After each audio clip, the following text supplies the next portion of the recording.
terrible. You know, it's just not the best. I don't know. Like, I'm at this point in my life where, like, I'm 26. I'm not too old where people can be like, hey, man, get over your issues with your father. All right? Like, get over that. But I'm way too old to be looking for father figures. You know, it makes a lot of older comics very uncomfortable. Because, like, I'll do a show, you know what I mean? An older comic will come up to me after, he'll shake my hand and be like, hey, man, great set. I'm like, thanks, Dad. I mean, you know, then I hit them up later. I'm like, hey, man, can I still feature for you? And they're like, please never hit me up again. I'm like, why you being weird, bro? I called you Dad one time. They're like, yeah, but you keep DMing me late at night to play catch with you. Just be my mentor, dog, all right? That's all I want. Give it up for Mimi and these drinks, guys. I'm not gonna lie, so there was like a vodka one in the back, and I drank all of that. There's no more. Like, the one I have, the last of it, it's better than all the other ones. All right, so sucks for you. You know, all right, guys, but I don't know. Like, I feel like there's like a certain things like a father should teach their children. You know, like shaving, for example. It's like my mother taught me how to shave, so it's like my legs are smooth as shit. But, like, that doesn't really help with anything aside from swimming and fighting. You know, it's not really, like, I'm aerodynamic as fuck, dog. You know, it's a stepdad reference for you. Oh, wait, is that stepdad? How you know? Pineapple Express. Pineapple Express, fucking nerd. All right. But no, like, there's certain things. Like, my uncle was the one who actually, like, technically taught me how to shave. Like, he said, shave in the shower. And sometimes what people hear is when I say that, they're like, oh, you showered with your uncle. And that did not happen. All right, that did not happen. He told me that after he fucked me. It's a difference, all right? I guess it happened to me, not you, all right? You don't need to be uncomfortable. What's up, bro? How you doing? You doing good? Hell yeah. I don't know, like, throughout my life, like, I've always wanted to, like, prove, like, my masculinity in some way. Like, be like a tough guy in certain senses. So, like, I remember when I was a teenager, I tried to start a gang, but no one took us seriously because we all had ironic gang names. For example, we had one homie, we called him Spider. You're like, why'd you call him Spider, bro? Well, he'd go up to bang on you, he'd be like, whoop-de whoop, I'm Big Bad Spider, because I only got 4 limbs, fool. Spiders have 8 legs. You dummies. All right.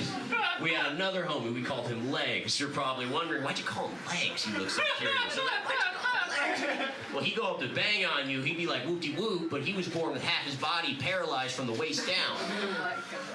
So before he'd be finished, he'd turn him around and roll him away. And I grew up in an area with a lot of hills, so we spent the afternoon chasing him. We stayed in a lot of trouble that way. Stayed in a lot of trouble. And see me, they called me Smiley. Because I have crippling depression. And I go up to bang on you, I'd be like, whoop-de-whoop, what's the scoop? I'm Big Bad Smiley. Where you from, fool? And they'd be like, you want to die, motherfucker? And I'd be like, yeah. You need to get help, vato. I'm like...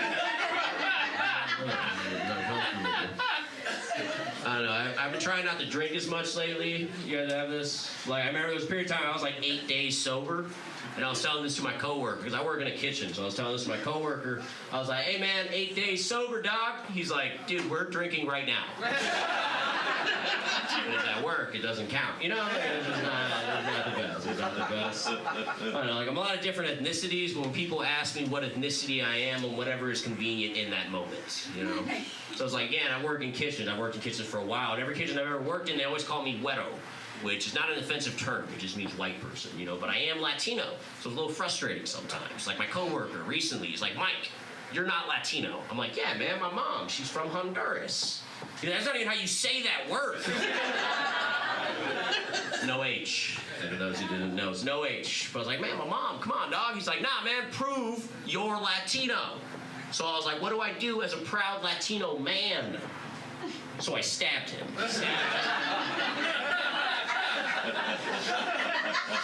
For my mama, okay?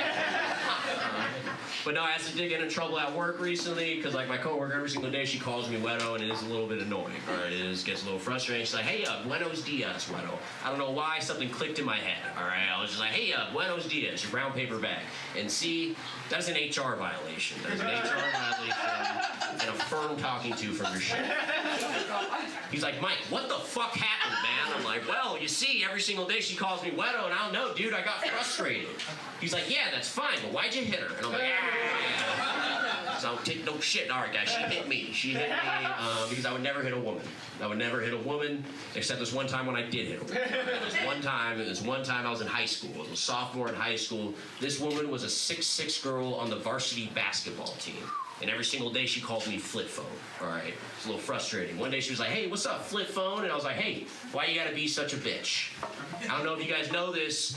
That is something of a trigger word for a lot of women. Something of a trigger word. They don't like that. They don't like that. So she's like, "Let's step to the hallway." So we step to the hallway, and I'm thinking nothing's gonna happen, right? She swings at me twice. I slip it, obviously.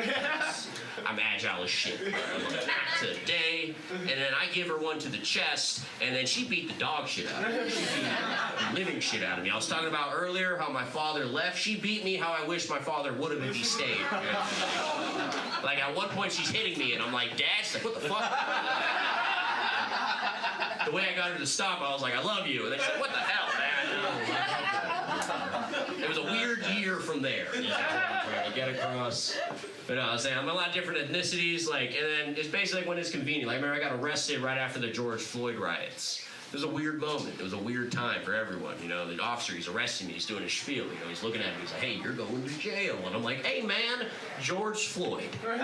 And he looks at me like, "Why the fuck would you say that, man?" And I'm like, "Well, you see, my mother's from Honduras and my grandfather is from Morocco." He's like, "What are you trying to say here, son?" I'm like, "Well, I'm a percentage black." And then he immediately started choking me. It was crazy, you know. I was like, "I'm Jewish," and then he tased me. It was uncomfortable for everyone. It was uncomfortable for everyone. They gave me the light.